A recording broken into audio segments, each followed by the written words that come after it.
Chicos, bienvenidos a el primer video de lo que será la fisiología cardíaca.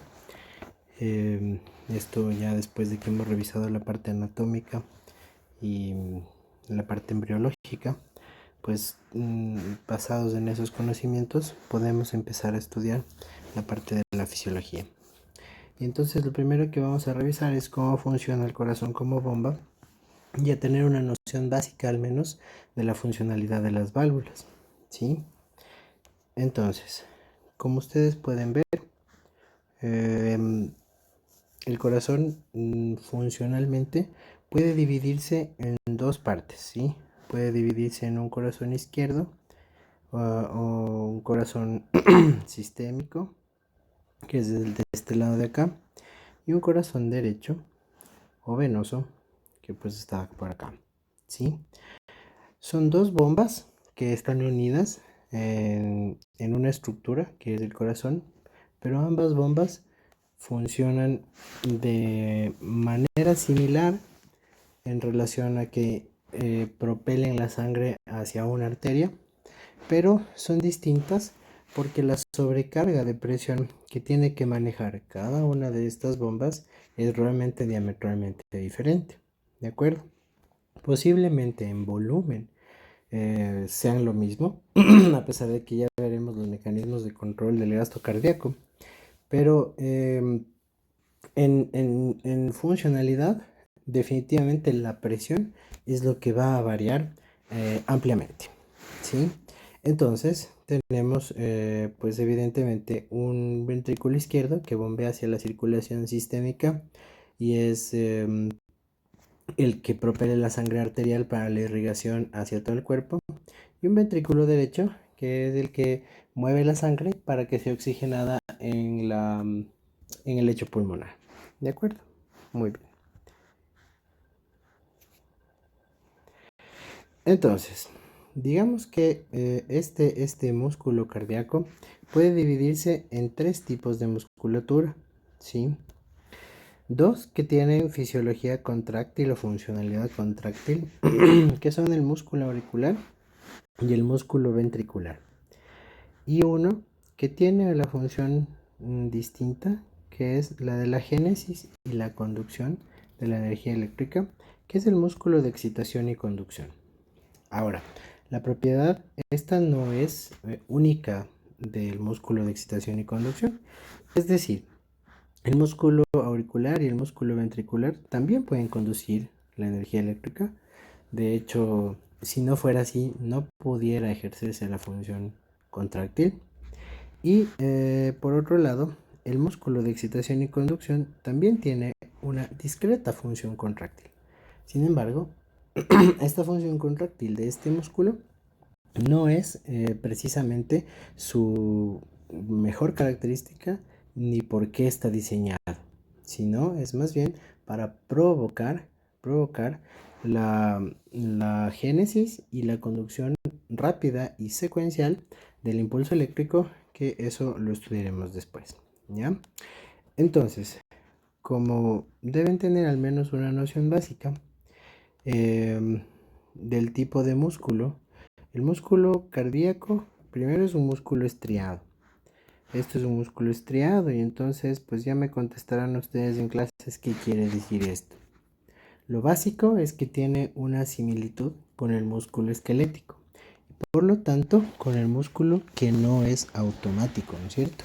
Como por ejemplo lo que ustedes deben haber oído o visto ya del tracto digestivo, por ejemplo, ¿sí? Entonces, ¿qué quiere decir exactamente músculo estriado? Pues lo discutiremos en clase con ustedes. Y luego, su disposición es sincitial. ¿Qué quiere decir que es un sincitio? ¿Qué quiere decir esta palabra de aquí? Pues sincitio quiere decir, como lo pueden ver ustedes en la imagen, que las fibras están entrelazadas, ¿sí? Y entonces están como tejidas, ¿sí? Como tejidas, de tal manera que yo tengo una fibra que se une a otra, luego se separa, luego se vuelve a unir, luego se vuelve a separar y a unir, y así, ¿sí?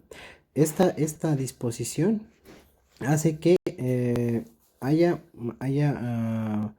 una secuencia en donde una célula está en conjunto con otra para formar una fibra y una fibra está en conjunto con la siguiente para adherirse de tal manera que todo esto sea como un entretejido, como un entrelazado que provoca que la estructura funcional muscular cardíaca sea muy eficiente, ¿ya?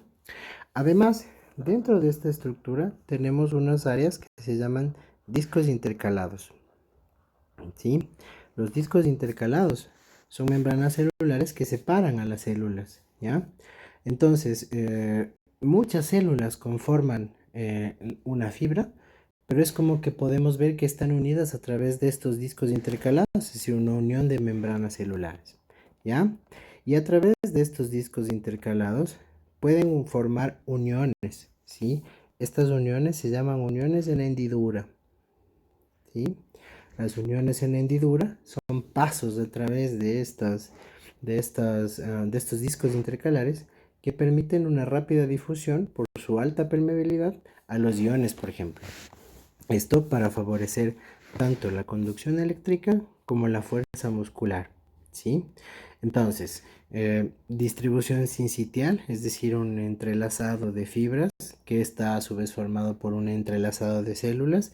Este entrelazado de células tiene discos intercalados que son membranas celulares uniendo muchas células para formar una fibra, y estos discos presentan estas uniones en hendidura que lo que hacen es provocar una alta permeabilidad al paso de los iones, sobre todo, que facilitan tanto la función contráctil como la función eléctrica, ¿sí?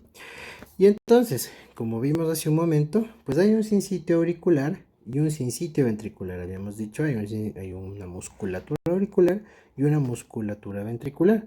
Y claro, esto es así porque necesitamos que aurículas y ventrículos estén separados por una esqueleto fibroso, un esqueleto fibroso que lo que genera es que no pase la corriente eléctrica de arriba abajo, sino un freno que ya veremos después. ¿De acuerdo? Ahora, ¿cómo se provoca la contracción muscular? La contracción muscular, pues, se produce gracias a la génesis de lo que conocemos como potencial de acción, ¿ya? Entonces, el potencial de acción, que es esto de aquí, el potencial de acción, es el cambio de corriente eléctrica de la membrana para provocar que la célula se contraiga, ¿sí? Entonces, como ustedes pueden ver aquí, lo relevante es que bueno, tanto la musculatura como la parte distal de la musculatura, es decir, una fibra de Purkinje y el músculo, comparten la fisiología en la contracción, en el movimiento de las cargas, pero lo importante realmente es fijarse que la membrana pasa de una carga muy negativa a una carga positiva muy rápidamente, y que el objetivo es retornar esto a lo basal para que pueda volver a suceder y volver a bajar y volver a subir, ¿sí? Este ciclo genera que las contracciones sean rítmicas y sean eficientes. Pero este potencial de acción, entonces, es el hecho de poder cambiar la corriente de una carga negativa que está en la membrana a una carga positiva, eh, para poder generar una acción muscular. ¿Ok?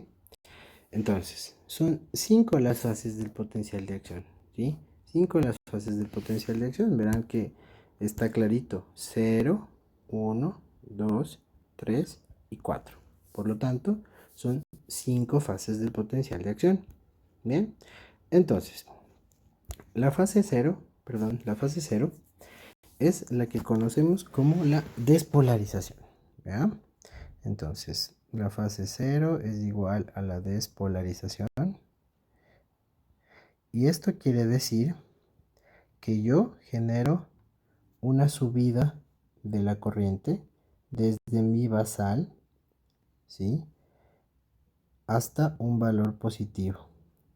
Pero fíjense que esta despolarización es ultra rápida, ¿no es cierto? O sea, yo genero una espiga en donde yo provoco que la corriente cambie muy rápidamente y se vuelva de negativo a positivo súper rápido. Entonces, ¿cómo sucede esto? Pues fácil. En esta fase de despolarización, lo que yo uso son canales de sodio, ¿sí? Canales sodio que son rápidos. Esa es la característica. Entonces, estos canales rápidos de sodio se abren cuando desde el sistema eléctrico, yo digamos tengo el nódulo sinusal aquí, provoco un impulso eléctrico, este impulso eléctrico migra, llega a la célula y lo que hace es activar los canales rápidos de sodio. Canales rápidos de sodio activados por voltaje, ¿sí?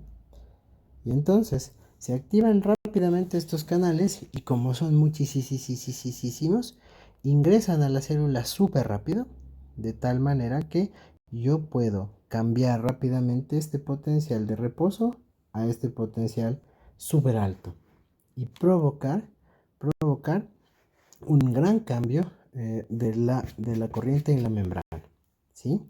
Entonces abro muchos canales rápidos de sodio porque llegó la corriente desde el sistema eléctrico y eso provoca que mi célula se despolarice. ¿De acuerdo? Una vez que se ha despolarizado la célula, así como se abren súper rápido los canales de sodio, también se cierran súper rápido. Es decir, aquí llegaron y se cerraron. Y es porque el estímulo del voltaje, que es lo que hace que se abran, pasa y se va, ¿no es cierto? Se viene la luz, les abre los canales y se van. Y así como se abren, se cierran. Y entonces, porque eso sucede, se provoca la fase 1, que es una fase que se conoce como repolarización inicial. Entonces, dense cuenta que en esta fase 1 hay una caída del voltaje, ¿sí? Esa caída del voltaje es discreta, ¿sí? No es grande, pero es la demostración de que a la célula no le gustó que le metan sodio cuando debía estar tranquilamente en reposo. Y resulta que le cambiaron todas sus cosas, le metieron cargas positivas y no le gusta. Y entonces lo que hace en la repolarización inicial es tratar de volver al basal, ¿sí? Es decir, su intencionalidad no es quedarse ahí, sino realmente volver acá. ¿Cómo trata de hacerlo? Pues no puede sacar fácilmente el sodio que le metieron porque necesita un transportador, pero lo que sí puede sacar rápidamente es potasio, ¿sí? Entonces, la repolarización inicial está determinada por salida de potasio, ¿sí? En este punto de aquí hay salida de potasio y eso hace que baje la corriente, ¿ya? Pero si eso pasara, fuera tenaz, no tuviera sentido en la fisiología cardíaca. Entonces, por lo, por lo que necesitamos que el corazón haga una buena fuerza contráctil, se provoca esta fase 2, que conocemos como meseta. ¿Qué pasa en la meseta? Pues la célula tiene que obligatoriamente mantenerse despolarizada. Y entonces, de lo que estaba saliendo potasio por aquí, resulta que se abren unos canales de calcio, ¿sí? Pueden ser de sodio y calcio, pero en general el calcio es el ion importante aquí. Y este calcio empieza a entrar a la membrana y tiene como dos efectos. Uno, en teoría, es mecánico, es decir, el potasio quiere salir, pero le cae el calcio por el otro lado. Calcio, calcio, calcio, calcio, y le cierra la salida, no le deja salir. Y entonces además se mete a la célula y mantiene elevado el potencial de acción, ¿sí? Y lo mantiene durante el tiempo. Como estos canales de calcio son lentos, se mantiene el potencial durante un tiempo determinado. Lo contrario a lo que sucede con los canales de sodio. Recuerden que cuando abríamos canales de sodio, se abrían y se cerraban súper rápido. En este caso, los canales de calcio se mantienen abiertos por largo tiempo, ¿sí? Ese largo tiempo está determinado sobre todo por un temporizador, es decir, se abren en este punto de aquí más o menos como el sodio, porque en ese voltaje deben abrirse y se mantienen hasta que el timer, el temporizador les diga, ok, ciérrese. Y cuando se cierran, pasamos a la tercera etapa. La etapa 3 que conocemos como repolarización, ¿sí? Polarización, que como ya vimos en la 1, está determinada por salida de potasio. Pero aquí sí, el potasio logra fugar porque ya no hay una carga positiva que esté en contra de su voluntad.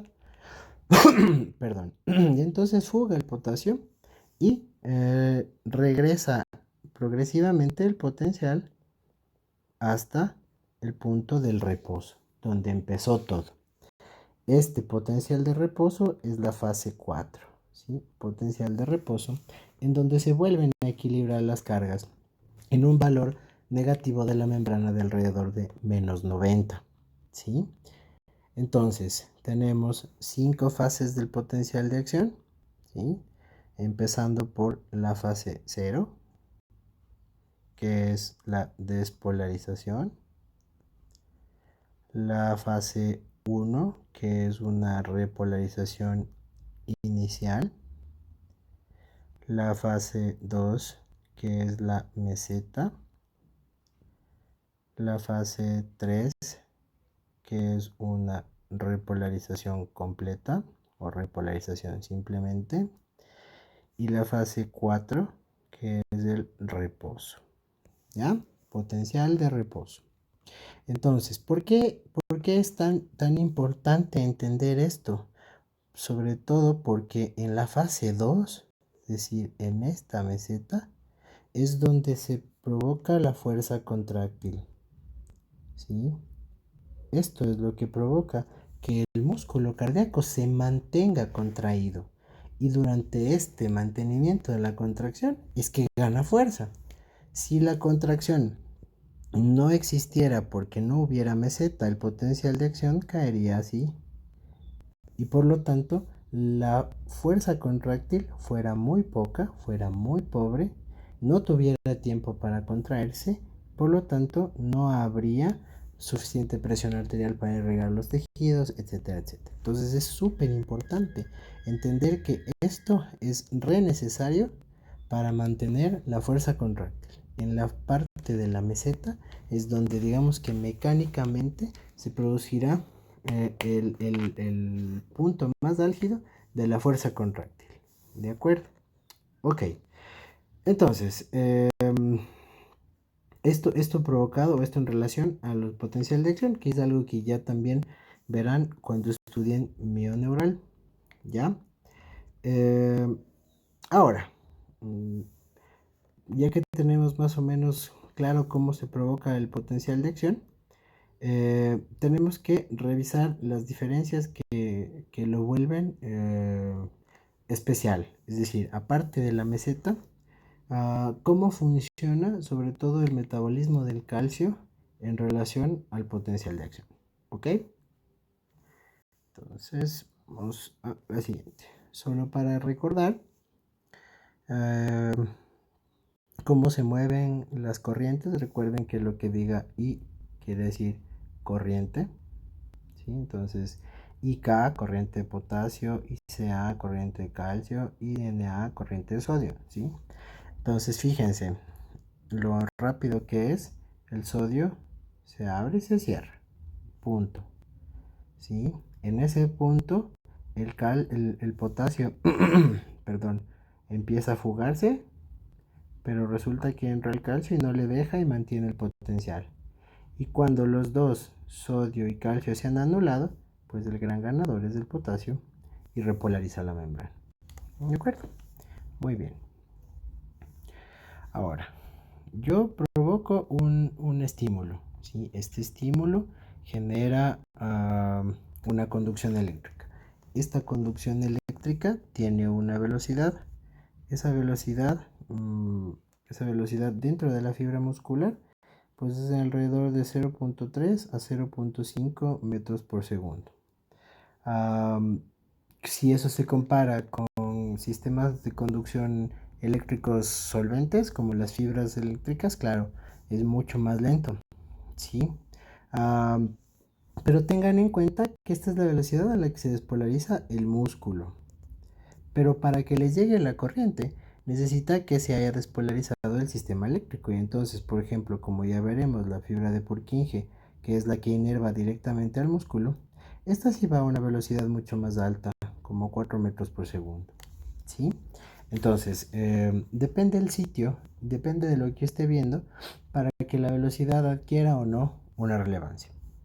Una vez que yo he provocado que un impulso llegue, se produzca, se conduzca y llegue al músculo, la célula cuando se contrae entra en lo que conocemos como periodo refractario. ¿Qué quiere decir periodo refractario? Pues quiere decir que en ese punto la célula no puede volver a excitarse, ¿sí? O sea, llegó la despolarización, se despolarizó muy bien, hizo su trabajo y de pronto viene un corrientazo, se genera un impulso eléctrico de cualquier otra parte. Digamos que hay un latido, que hay un impulso eléctrico que viene de una fibra de Purkinje que no funciona bien, de una parte del GIS que lanzó un impulso de otro de los nódulos, etcétera, ¿sí? Se provoca un impulso eléctrico. Ese impulso eléctrico evidentemente se va a transmitir y va a llegar a la fibra, a la célula. Pero la célula que está en periodo refractario absoluto no va a hacer absolutamente nada frente a ese estímulo. Lo va a dejar pasar, o sea, va a llegar el estímulo y a la célula no le pasa nada. Esa imposibilidad de la célula de volverse a excitar durante un estímulo se conoce como periodo refractario. Y es bueno porque provoca que la célula no se pueda estar excitando todo el tiempo, todo el tiempo, todo el tiempo, así le llovieran impulsos. Es un seguro para provocar que la célula solo se contraiga cuando haya hecho todo el periodo. ¿De acuerdo? Pero este periodo refractario puede ser absoluto, como lo que les acabo de explicar, o puede ser relativo, ¿sí? Es decir, en este punto de aquí, yo puedo generar una corriente eléctrica muy alta, vamos a poner que la normal era X. Y en este punto se genera un voltaje diferente de otro lado de este porte, ¿ya? Evidentemente es mayor.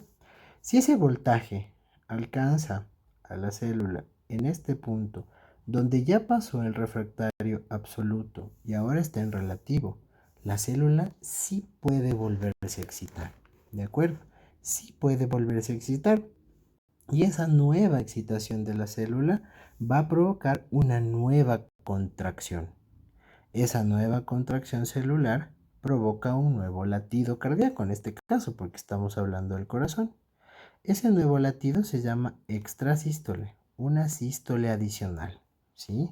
O sea, el ciclo debía ser, vamos a dibujarlo aquí abajo, así, así y así, ¿no es cierto?